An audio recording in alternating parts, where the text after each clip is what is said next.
Eu ia te perguntar, por exemplo, eu vim de uma frota, Uma safra? de uma safra de pessoas que vem daquela coisa assim, mano, política não se discute, não quero saber dessas porra, é tudo um bando de safado, não quero saber de porra nenhuma. Então, ultimamente, por causa do meu trabalho, eu tenho que me informar, eu tenho que aprender. Mas só que eu vim com isso na minha cabeça, de não quero saber de nada, não quero discutir, vai com esse papo chato pra lá. Por que você acha que no Brasil tem muitas pessoas que têm esse posicionamento de tipo assim, mano, eu não quero saber nem do Lula, nem do Bolsonaro, nem de ninguém. E aí acaba que a pessoa não serve pra nada também, né? Se ela não se posicionar e etc. Ô, Mitica, eu vou te contar uma história minha. Em 1978, eu comecei a ficar famoso porque nós fizemos as primeiras greves dos metalúrgicos no ABC. Eram greves, sabe? Primeiro foi greve por fábrica, depois nós fizemos greve. Nós fazíamos assembleia no estádio com 100 mil pessoas. Era muita coisa. Então, aí o pessoal começou a me convidar para ir para a política. E eu dizia assim, eu achava que eu era inteligente, eu dizia assim, eu não gosto de política e não gosto de quem gosta de política. Eu achava que era o máximo. A imprensa batia palma, eu saía na primeira página dos jornais, finalmente surgiu um operário que não gosta de política, ele não quer o poder, ele só quer melhorar um pouquinho o salário dele e tal. Aí, cara, foi passando 3, 4 meses, eu estava na rua fazendo campanha, sabe para quem? Pro Fernando Henrique Cardoso. Por quê? Porque ele era candidato ao Senado, sabe? Ele disputava com o Montoro e com o Cláudio Lembo. E ele tinha votado do exílio, era uma figura interessante, porque era mais jovem, porque era um cara mais à esquerda, sabe? Mais à esquerda, mas depois ficou mais à direita e tal. Mas eu tinha uma boa relação com ele, e não foi ele que pediu para mim, não. Fui eu que fui pedir para ele para apoiá-lo. Eu e muitos sindicalistas. Aí depois eu descobri que se a gente não cria um partido político, a gente estava ferrado. Porque você nunca pode esperar que alguém faça por você aquilo que você mesmo tem que fazer. Então você fica esperando que o Congresso Nacional aprove as coisas boas para o país. Você já parou para analisar quem é que está no Congresso Nacional? Você já viu o prontuário de cada um? Você já viu a ficha de cada um? Você já viu a origem de cada um? Se você não vê isso, você não vai saber votar. Se você não vê, você vai votar equivocadamente. É como se você fosse colocar uma raposa no seu galinheiro achando que a raposa vai engordar as galinhas. Não vai, vai comer as galinhas. Então eu descobri que era preciso fazer um partido. Descobri porque eu fui no Congresso brigar para não aprovar uma lei. E quando eu cheguei lá, eu percebi que não tinha nenhum trabalhador. Aí então eu comecei a fazer política, sabe? Eu fui gostando da política, e eu achei que era o caminho. Se você está descontente com alguma coisa, é através da política que você vai mudar. Sabe? Então você tem que participar, você tem que saber como participar. Sabe? E quando eu digo isso, ô Mitica, eu digo o seguinte, veja, eu não acho que um artista, eu não acho que um cara tem que dizer eu voto em fulano, não tem que dizer nada, ele tem que ser profissional, fazer o programa dele, dizer o que ele bem entender. Ele é político na hora que ele vai votar, a não ser que ele queira assumir publicamente a tarefa. E eu então fui. E depois, você pensa que eu imaginei ser candidato a vereador uma vez? Nunca me passou pela cabeça. Mas quem te incentivou de você virar um candidato a vereador? Veja, eu não fui vereador. Eu fui candidato a deputado a governador de São Paulo em 82. Eu, Franco Montoro, Reinaldo de Barros, Cláudio, Jânio Quadros.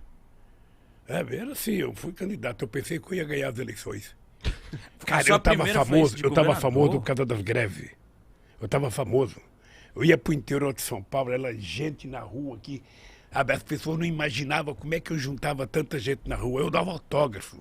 Tinha um livro que foi lançado meu chamado Lula, Entrevistas e Discursos. Eu descia do palanque, lá tinha que dar autógrafo, sabe? Eu pensei que eu ia ganhar as eleições. Puta merda, só tive 10% dos votos. Fiquei em quarto lugar, perdi até do Jânio Quadros. Mas de primeira? Mas eu achei que eu ia Tava ganhar. convicto. O comício do encerramento da campanha no Pacaembu. Você não tem noção a quantidade de gente. Que ano que era, Lula? 82. 1982. Você não tinha nem nascido, cara. Não. Até eu tirei nascido. Não tava. Aí eu fui lá e aquela multidão de gente, sabe? Falou, Eu já falava, era meu. porra, vou ganhar as eleições. Já me via como governador. Sabe? Aí fiquei em quarto lugar. Uma frustração, você não tem noção da frustração. Eu até pensei em parar. Aí quando foi em 85, eu fui para Cuba. Eu conheci o Fidel. Aí fui lá visitar o Gente Fidel. boa? Hein? Gente boa? Gente boa. Aí começamos a conversar sobre política. Aí eu falei, ó, Fidel, eu estou pensando em parar porque eu pensei que eu ia ganhar, não ganhei, eu só tive, sabe, 10% do voto. Ele falou, quanto que é 10% do voto? Eu falei, é 1.254.000 votos. Ele falou assim para mim, ô Lula, não existe na história da humanidade nenhum operário metalúrgico que já teve 1.254.000 votos, cara. Você teve uma puta de uma votação, para com esse negócio de que você foi derrotado. Não tem. Aí eu falei, pô, sou bom. O Fidel falou, então... Sabe, então foi muito bom, porque isso me deu coragem de entrar na política, eu fui aprendendo. Era muito chato, porque eu imaginava que todo trabalhador ia votar em mim. Sabe, eu falava, bom, eu sou trabalhador, sou do Partido dos Trabalhadores, todo trabalhador vai votar em mim. Puta, eu ficava nervoso, mais nervoso. Eu ia fazer comício nas estradas, chegava, sabe, nos corta... A classe média, sabe, apoiava a gente, batia palma, sabe, nas universidades, todo mundo. Mas quando eu passava nos caras que estavam colhendo algodão, cortando cana, aí eu ia fazer passeata aqui em São Paulo, no centro de São Paulo. Aí quando tinha um trabalhador trabalhando numa construção na Casa Civil, todo mundo, Lula, um trabalhador. Aí já mandava, eu levantava a mão, cara. Mas por que você acha que você não era popular com os trabalhadores nessa época? Não, é porque é o seguinte, o povo não tinha o hábito de fazer política. Política era uma coisa estranha. Esse é um país em que demorou. A mulher só foi ter o seu primeiro voto em 1934, porque ganhou na justiça. Esse é um país que só votava dono de proprietário de terra, gente alfabetizada e gente que tinha conta até de 200 mil réis. Pobre, analfabeto e peão de fábrica jamais votava.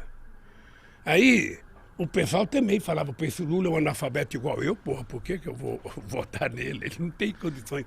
Aí eu descobri que leva tempo, viu, Gão? Leva tempo de você convencer as pessoas das coisas. Aí é um trabalho de muito debate, de muita discussão. Quando eu passo num lugar que eu vejo um cara ser contra a política, eu não acho ruim. Eu fico só imaginando que informação que ele recebe todo santo dia. Porque eu tenho uma coisa que eu falo para a juventude o seguinte, olha, ô Igão, você pode não gostar de política. Tá? Você pode dizer, eu não gosto de política, política é tudo ladrão, Lula é ladrão, sabe, Haddad é ladrão, Fernando Henrique Cardoso é ladrão, Bolsonaro é ladrão, Dória é ladrão. Você pode dizer tudo o que você quiser. Mas mesmo você pensando assim, você pensa o melhor para o seu país, você pensa o melhor para o seu povo, você pensa o melhor para você. Então, se você acha que todo mundo não presta, você tem que decidir escolher um cara que presta. E esse cara que presta não é os outros, é você, cara. Então, coloca o político que você tem dentro de você para fora e seja você o político decente, sabe, porreta, sabe, que você quer. Não tem outro jeito. Você não pode querer que eu seja a pessoa que você quer que eu seja. Não, eu sou eu. Agora, se você quer um cara top, aí é você, Mitico, é você, Igão. É assim que se faz as coisas. A política no Brasil não dá certo porque as pessoas não têm compromissos ideológicos. As pessoas são eleitas porque são eleitas. Mas eu acho, ó, por exemplo, se eu me candidatar, vou falar, rapaziada, a gente fez uma fama bacana aqui com o Podpah, a galera já me conhece um pouco. Vou falar, galera, ano que vem eu vou quero virar deputado, sei lá. A galera já vai me olhar com outro olhar, sabia, Lula? Vai falar assim, ih, mano, então ele criou o Podpah só pra ganhar voto, esse filho da puta. Já vai me olhar com outro olhar, esse cara entendeu? que pensa assim, é verdade, ele vai pensar assim. E é normal que ele pense assim. Porque a vida inteira na política se tirou proveito da inocência do povo. Sim. Eu morava na vila, quando eu fui morar no Parque Bristo, chegava em época da eleição e morava numa... Se você for na ribanceira que eu morava, você nem sai hoje se chover. Eu morava numa ribanceira que quando eu saía para trabalhar, eu colocava galocha. Você não sabe o que é galocha? Galocha é uma bota de borracha. Eu colocava aquilo para poder atravessar no barro, chegava na padaria, tirava minha galocha, embrulhava no jornal, colocava embaixo do braço, ia trabalhar, na fábrica lavava, quando eu voltava, chegava na padaria, colocava a galocha. Eu morava num lugar desgraçado, cara. Quando eu chegava na época da eleição, aí aparecia lá, os caras colocavam poste na rua, sabe? Jogando poste, ia jogando guia, ia jogando sarjeta, vai melhorar a rua. Aí o povo votava naquele palhaço lá. Aí quando passavam as eleições, passava um caminhão recolhendo as guias, recolhendo os postes. Então o povo está acostumado a isso. Então é normal. Mas você tem que convencer as pessoas por que você quer ser deputado. O que você pretende fazer lá. Faça um programa e apresente para o povo. Eu quero ser deputado porque eu quero fazer isso, isso, isso e isso. Se eu não cumprir, eu desisto. Faça uma coisa séria que você vai ver como é fácil fazer. Sabe, agora você pega um cara de televisão, o cara fica falando bobagem o dia inteiro na televisão, faz bobagem, bobagem, bobagem, e fala, você é candidato. Aqui em São Paulo nós temos alguns que vocês conhecem. Eu não vou falar o nome porque eu não quero falar o nome de ninguém. Mas aqui vocês conhecem muitos em São Paulo. Aqui tinha programa de rádio de cara famoso, sabe, Afonso Jazade, Gil Gomes, isso acho que não existe mais. Sabe, que passava um ano, fazia sucesso, todo mundo era candidato. O que fizeram como deputado? Nada. Então você tem que exigir compromisso. Se você quiser um dia ser candidato, não seja candidato porque você quer ser deputado. Você tem que ser candidato porque você tem alguma coisa que você acha que é sério para fazer e você tem que colocar isso no papel e mostrar para o povo, olha, eu quero fazer tal coisa. Sabe, por exemplo, se não tiver compromisso, aí você elege só fazendeiro, você elege só empresário. Ninguém coloca que é fazendeiro para ser candidato, ninguém coloca lá, vote no Igão, sabe, fazendeiro, ninguém vai votar. Aí você vai colocar, vote no Igão, um cara, sabe, contador, advogado, sabe, Youtuber. O youtuber. Aí ninguém vota, não. Mas não sabe o que você pensa ideologicamente. Sim. É preciso a pessoa dizer o que pensa, Sim. de que lado ele está, quem que ele vai defender. Esse dia eu vi uma coisa fantástica. O quê? Uma catadora de papel em Brasília. Aí eu fui fazer uma reunião com os catadores de materiais recicláveis. E aí uma mulher falou assim, o presidente Lula, eu fui num debate, e aí uma mulher perguntou para mim, o que é ser de esquerda ou de direita? Ela falou assim, muito simples. De direita é quem defende o rico. De esquerda é quem defende os pobres. Pronto. Está resolvido o meu problema. E não